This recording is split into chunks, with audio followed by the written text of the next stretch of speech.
আপনি কি জানেন জাপানে প্রতি ১০০ জনের জন্য চাকরি আছে ১২৫টি। জাপানের বেশিরভাগ স্বাস্থ্যসেবার ৭০% খরচ বহন করবে আপনার ইন্স্যুরেন্স।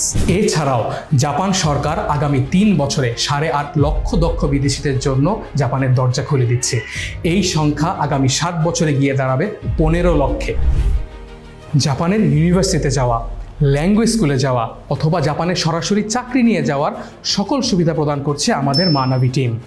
আমার ১৬ বছরের জাপান জীবন এবং মা নাভির ৭ বছরের অভিজ্ঞতা থেকে বলছি, জাপানে উন্নতি করার এবং জাপানের এত অপরচুনিটিগুলিকে হাতের মুঠোয় আনার প্রথম চাবিকাঠি হলো জাপানিজ ভাষা। আরে ভাই থামেন, জাপানিজ ভাষা শুধু জাপানেই চলে। জাপানিজ ডিগ্রি তো বিশ্বের অন্য কোনো দেশে চলেই না। জাপানে বেতনও অনেক কম। জাপানিজ পাসপোর্ট পেতে হলে তো জাপানিজ বিয়ে করতে হবে। আমি শুনেছি এবং শুনেই যাচ্ছি এইসব কথা। এই সব তথ্যগুলোই ভুল।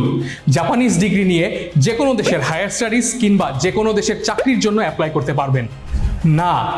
জাপানিজ নাগরিকত্ব পেতে জাপানি বিয়ে করা লাগবে না।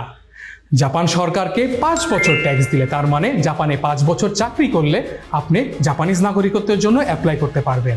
অথবা জাপানের যদি কোনো একটি ডিগ্রি থাকে তাহলে মাত্র ৩ বছর চাকরি করে আপনি পেতে পারবেন জাপানিজ নাগরিকত্ব।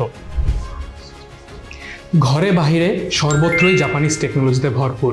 জাপানিজ কোম্পানিগুলি ছড়িয়ে আছে সারা বিশ্বে। জাপানিজ ভাষা জানলে জাপানিজ কোম্পানিগুলো যে কোনো দেশের সাধারণ বেতন স্কেল থেকে বেশি বেতন দিয়ে আপনাকে নিয়োগ করবে।